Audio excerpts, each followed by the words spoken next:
Happy Friday, everybody. You got your predictions ready for this weekend. It's going to be an awesome football showdown.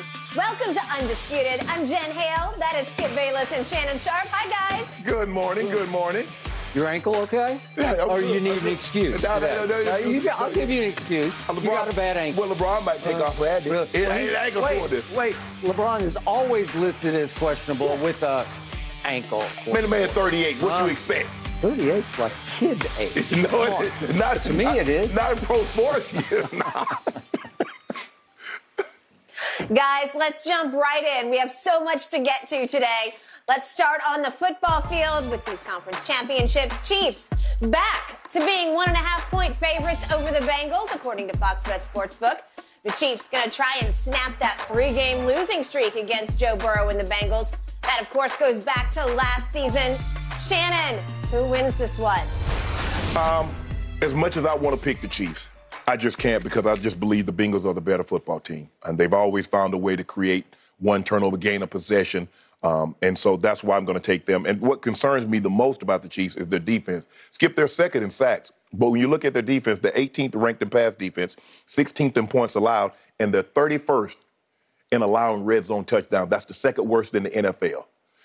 The one thing we know about the Bengals, they can move the ball offensively. And when you have a team like this, you have to hold them to threes and not sevens. And I just don't believe the consistency of the Chiefs' defense have left a lot to be desired for me. I understand Chris Jones is formidable. Right now, he's the best D tackle in football. Aaron Donald got injured. I like him. But can they generate the last 2 games? They've only gotten 2 sacks, 1 in each game. You've got to be able to put Joe Burrow on the ground. You've got to be able to get him off his mark, get him outside of the pocket. And plus, you have to be able to neutralize their run game. As bad as I want to pick Mahomes at home, and I'm not going to use the ankle as an excuse, Skip, because I think his ankle will be fine enough for him to play and play well. I don't think he's going to be 100%, but hell, nobody at this stage of the season is 100%. I just look at the Bengals and look at what they do offensively, defensively, and special teams. I understand how tough it is to play in Arrowhead. Excuse me. Having played in that division for 12 years, played them in a playoff game, know it's going to be loud, it's going to be a raucous crowd. I just like the Bengals. I just think the Bengals will have the better team. Not a better quarterback, not a better this or that. I think they have the better team. And with that being said, I'm going to take the Cincinnati Bengals to win a very tough, close, hard-fought ball game. Score, range, what do you got? Well, the one thing we know, Skip, it's always been a 3-point ball game, a 1-possession ball game. Yeah. So I'm going to go, I'll say the score be 30-27. 30-27. Yeah. So you are giving my homeboy 27 points at home. Yeah. Okay. I must admit, I am shocked by your prediction. All I've heard for the last 4 years coming from across the table is my homeboy. Yes, right? Yes. He's still that dude. And you did say earlier this week this could be his sort of crowning achievement if he could pull this one off. Correct. Are you sandbagging me? Are you trying to set me up for a Monday fall? No. Where you come out and you've got me on the run? No. Is that, Skip, when I say the Bengals have the 5th best passing offense. They're 7th in points scored, 5th in red zone touchdown, and the Bengals have the 6th in points allowed. So Skip, it's not like the Bengals don't deserve to be here. It's not like this, man, I don't understand how the Bengals got there. When you look at their body of work, you absolutely understand why they're there. I think the shock to you is because you know what I feel about Mahomes and the Chiefs' offense. You know what I think about Kelsey, who I think has an opportunity to be the GOAT tight end when it's all said and done. But the totality of it, the team, offense, defense, special teams, it's just hard for me. I just can't pick with my heart and says, okay, let's ride with the Chiefs when I believe the Bengals are the better team. Even though my homeboy is at home for the 5th straight AFC Championship game, and even though my homeboy has lost all 3 of his games against Joe Burrow. So he's 0-3, and you're saying it's going to go 0-4? Yeah, that's what I said. Yeah. Wow. I think I just 0-4. Well, I mean, that's hard. It's hard to beat a great quarterback 4 straight times when you're his sudden arch rival. When you have a better team, it's not that hard. So are you saying that I was correct before the season when I picked the Bengals to win the AFC? Yeah, you picked the Bengals, and if the Bengals get there, you would absolutely be correct. Okay, well, but you're saying they're going to get there. Yes. So you're validating my preseason prediction. But you had a lot of other preseason predictions that were wrong, like Tampa. Okay, I was wrong about Tampa. Just Cowboys. Just as you were wrong about the Rams and the Chargers. Well, you had the Super Cowboys Bowl. going to the NFC Championship game. That was the wrongest pick. And no, they did everything but win that game. No, they didn't win one game. The more I think about it, the more I look at the Cowboy game, they had 10 opportunities to win the game. They needed 1 out of 10 to work. I needed my quarterback to make one throw to one wide open receiver, and I win the game. It was 19-12. I told you that Dak left 24 points on the table, maximum, 12 on the table, minimum, and that would have been enough to win the game. I needed one throw to CeeDee Lamb, one throw to Michael Gallup. I just needed Trevon Diggs to just catch one interception that hit him right in the hands, and we are having a whole different conversation because right now we would be talking about my Cowboys playing the Eagles because we would have led this show with Dallas at Philadelphia for the NFC Championship game. Am I correct? God knew what he was doing. Okay, so I was very close. I was in position to be correct about my prediction, right?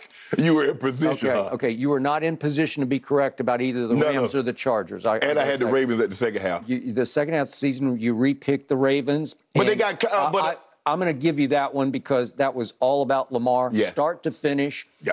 It was a travesty what happened to him and to them, but they had a shot. Right. They had a real shot. They might have eliminated Joe Burrow for all I know because they got to play Joe Burrow in the first game at Cincinnati, first playoff game. Okay. Well, if Lamar had been healthy, they'd have been playing in Baltimore. You well could be right about that.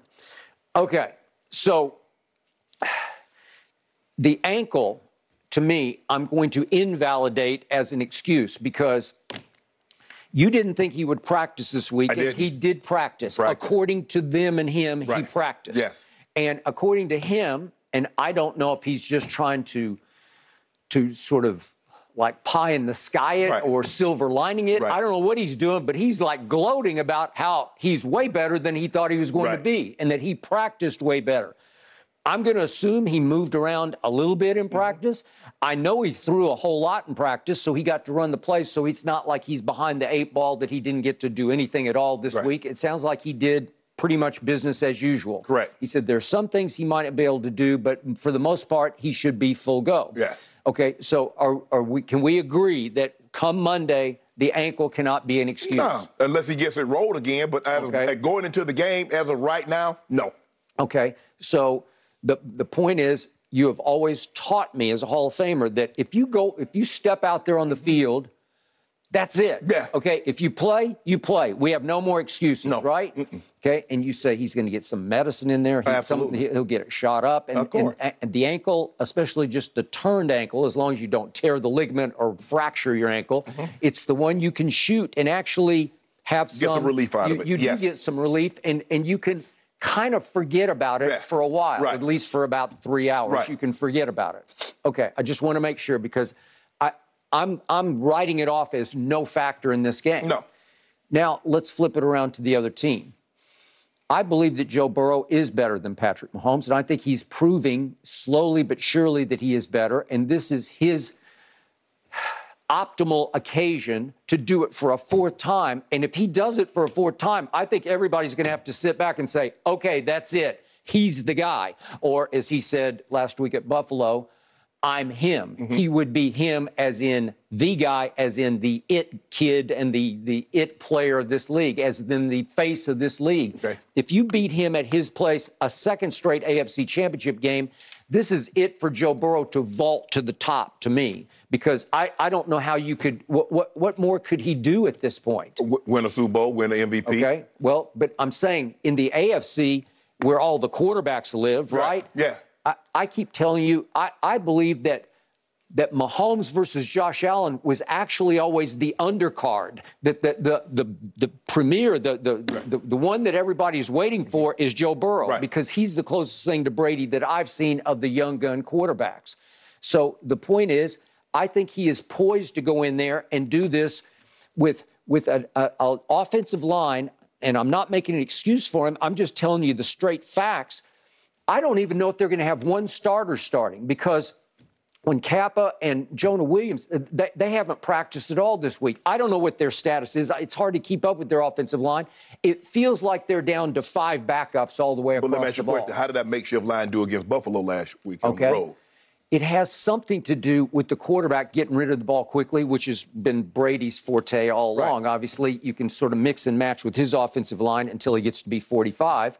But again, their line was a shambles this year in Tampa Bay, but you wouldn't give Brady any break for that. You said it's all Brady's fault. Well, I don't know how Burrow keeps doing this because Burrow looked down the barrel of the gun and he keeps firing. Okay, he keeps firing, but it's almost miracles that he's making. He is a magician because I don't know how you keep doing it because no team in this league can start 5 backup off. I know what happens in Dallas when we have 1 backup starting. Yeah.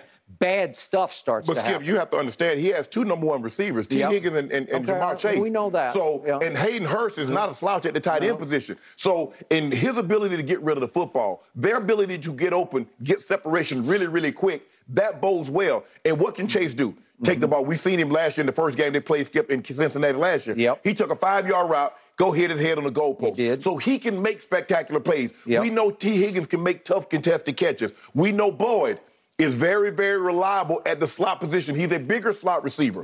But he can make tough contested catches. So with that being said, the offensive line just has to get in the way just long enough. But even with the makeshift line, Skip, they've only been able to sack him twice.